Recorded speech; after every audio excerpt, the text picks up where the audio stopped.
Salut les amis, c'est Paolo. Bienvenue sur FastProg.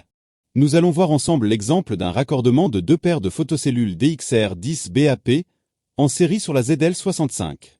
Cette configuration vous permet de brancher plusieurs paires de photocellules sur une entrée de sécurité, si par exemple, il ne vous reste qu'une entrée libre sur la ZL65. À savoir que ces deux paires auront forcément la même fonction, puisque branchées sur la même entrée. Je vous expliquerai ensuite comment les activer sur la carte de commande. Pensez toujours à mettre hors tension votre automatisme avant toute intervention sur la carte de commande.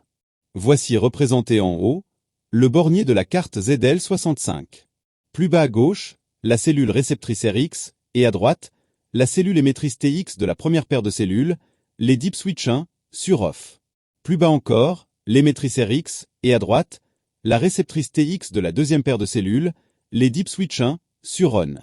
Il est préférable de ne pas poser les RX et les TX du même côté afin d'éviter que les émetteurs et les récepteurs des différentes paires n'interfèrent entre eux. Je n'ai pas représenté les cellules de cette manière sur le schéma pour faciliter la compréhension du câblage. Vous n'êtes bien évidemment pas obligé d'effectuer votre câblage dans l'ordre présenté maintenant. La borne 2 de la ZL65 doit être raccordée à une borne out d'une RX. L'autre borne out de cette photocellule ira sur une borne out de la deuxième RX, puis l'autre borne out de cette dernière se raccordera à CX ou CY de la ZL65. La borne 11 de la ZL65 au 11 de chaque cellule. Et la borne 10 au 10 de chaque cellule DXR. Et voilà, le câblage est terminé. Si vous disposez des deux entrées, CX et CY libres, je vous conseille plutôt de cliquer sur le lien qui apparaît actuellement en haut à droite de la vidéo. Il nous reste plus qu'à activer les entrées grâce à la fonction F2. Comme vous pouvez le voir sur la vidéo, il existe 6 différents modes de fonctionnement. Pour l'activation de l'entrée CX, appuyez sur la touche entrée de la ZL65 jusqu'à voir apparaître F1. Puis appuyez sur la flèche de droite pour atteindre F2. Appuyez sur entrée, l'écran affiche off. Appuyez sur la flèche de droite, l'écran affiche C1, C2, C3, etc. Sélectionnez la fonction désirée et appuyez sur Entrée, l'écran revient sur F2. Si vous souhaitez activer l'entrée CY, rendez-vous à F3. Enfin, appuyez sur ESC, l'écran s'éteint.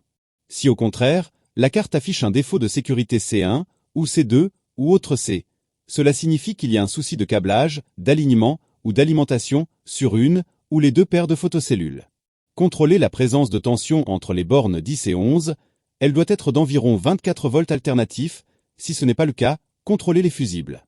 Assurez-vous que rien ni personne ne se trouve entre les photocellules, que l'alignement des photocellules entre elles soit bon, et que la pile dans la cellule TX ne soit pas défectueuse et bien positionnée.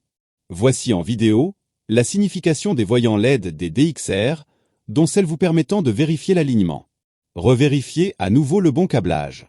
En dernier recours, si après tous ces contrôles, le défaut persiste, alors le test le plus efficace consistera à débrancher les photocellules, les décrocher des piliers, de les apporter à proximité de la ZL65, de les espacer de 1 mètre l'une de l'autre et de les raccorder avec des fils apparents uniquement. Cette technique vous permettra de déterminer si vos photocellules sont défaillantes ou pas, puisque vous ne pourrez plus avoir de doute sur le raccordement ou l'alignement. Et si à la fin tout va bien, alors parfait. Si cette vidéo vous a permis d'être plus rapide et efficace, continuons à travailler ensemble. N'oubliez pas le pouce ou le petit commentaire, et n'hésitez pas à vous abonner, afin de découvrir le monde facile de FastProg. De nouvelles vidéos sont fréquemment ajoutées à la chaîne. Pour la programmation de vos télécommandes, d'autres dispositifs de sécurité, ou l'accès direct à la chaîne, cliquez sur le lien qui vous intéresse. Arrivederci, alla prossima!